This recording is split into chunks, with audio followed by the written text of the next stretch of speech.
ہمارے قریب کے دیہات کا ایک واقعہ ہے، ایک نوجوان جس کی تعلیم بھی نہیں تھی اور شکل بھی عام سی تھی۔ یعنی شکل بھی عام سی، عقل بھی عام سی اور تعلیم بھی نہیں تھی۔ اس کی ایک خوبصورت کزن تھی۔ اس نوجوان نے کہا میں اپنی اسی کزن سے شادی کرنا چاہتا ہوں۔ چنانچہ ماں باپ نے بھی ادھر زور دیا۔ لڑکی والوں نے لڑکی سے پوچھا تو لڑکی نے تو شروع میں ہی ہاں کر دی، نکاح ہو گیا، رخصتی بھی ہو گئی۔ لیکن جب وہ آ کر اس کے پاس رہی تو اب اسے پتہ چلا کہ یہ تو پکا جاہل ہے۔ وہ سوچ میں پڑ گئی کہ نہ عقل ہے نہ شکل ہے، زندگی کیسے گزرے گی۔ چنانچہ اس لڑکی نے دل ہی دل میں اس نوجوان کو ناپسند کرنا شروع کر دیا، مگر خاموش رہی۔ شادی کے 3-4 دن بعد عام طور پر دلہنیں اپنے ماں باپ کے گھر جاتی ہیں، یہ لڑکی بھی گھر گئی۔ اس کے دل میں یہ بات تھی کہ اب وہ دوبارہ کبھی گھر واپس نہیں آئے گی تو زیادہ اچھی بات ہوگی، مگر اسے ماں باپ کے سامنے بات کرنے کی جرات نہیں ہو رہی تھی، کیونکہ ایک تو قریب کا رشتہ تھا اور دوسرا شروع میں ہاں بھی کر چکی تھی۔ 2-4 دن بعد خاون لینے کے لیے آ گیا۔ ماں باپ نے کہا بیٹی تیاری کرو، تمہارا میاں تمہیں لینے آیا ہے، جاؤ اس کے ساتھ۔ چنانچہ اس نے اپنا سامان باندھا اور اس کے ساتھ چل پڑی۔ انہیں ایک گاؤں سے دوسرے گاؤں جانا تھا۔ راستے میں اس نے خاون سے کہا مجھے پیاس لگی ہے، قریب ہی ایک کنواں تھا۔ خاون نے جا کر ایک طرف گٹری رکھی اور کنویں کے ڈول کے ذریعے پانی بھرنے لگا۔ بیوی کے دل میں شیطان نے ایک ایسی بات ڈالی کہ اس نے پیچھے سے اپنے خاون کو کنویں میں دھکا دے دیا۔ جب دھکا دیا تو خاون کنویں میں جا گرا۔ اس نے دل میں سوچا کہ اب یہ مر کھپ جائے گا اور ہمیشہ کے لیے اسے جان چھوٹ جائے گی۔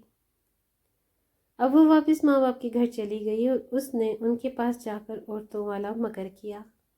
عورتیں مکر میں تو مشہور ہوتی ہیں۔ جیسے اخوان یوسف نے مکر کیا تھا ویسے ہی اس نے بھی مکر کیا۔ وہ روتی ہوئی گھر پہنچی۔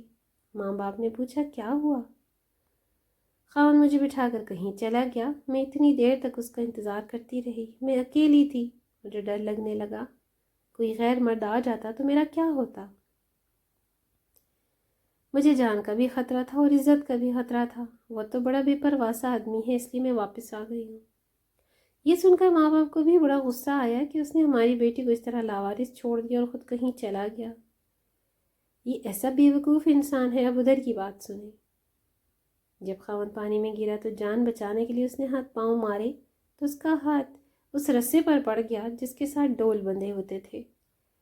اس نے اس رسے کو مضبوطی سے پکڑ لیا اور ڈوبنے سے بچ گیا۔ کافی دیر کے بعد اس نے ہمت کی اور آہستہ آہستہ رسے پر چڑھتے چڑھتے باہر نکل آیا۔ باہر نکل کر اس نے سوچا کہ میں کیا کروں۔ اس نے دل ہی دل میں کہا کہ مجھے توقع نہیں تھی کہ میری بیوی میرے ساتھ ایسا معاملہ کرے گی، کوئی بات نہیں، میں دوبارہ چلا جاتا ہوں۔ چنانچہ وہ دوبارہ سسرال کے گھر آیا۔ اتنے میں کپڑے بھی خشک ہو گئے تھے۔ جیسے ہی وہ سسرال کے گھر میں داخل ہوا تو لڑکی کے والدین نے اس کو بہت جلی کٹی سنائی، کہنے لگے تو کیسا بے عقل انسان ہے کہ تو ہماری بیٹی کو اکیلے چھوڑ کر چلا گیا، تو بڑا بے پرواہ ہے، تجھے اس کا ذرا خیال نہیں۔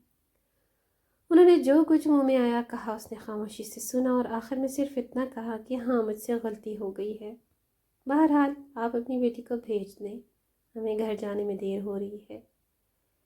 جب انہوں نے دیکھا کہ یہ بہت شرمندگی کا اظہار کر رہا ہے تو انہوں نے پھر بیٹی سے کہا کوئی بات نہیں، اب تم چلی جاؤ۔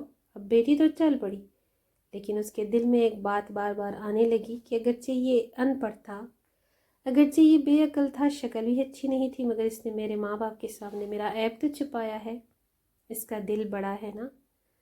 اگر یہ میرے باپ باپ کے سامنے میری حرکت کھول دیتا میں تو ماں باپ کو چہرہ دکھانے کے قابل ہی نہ رہتی۔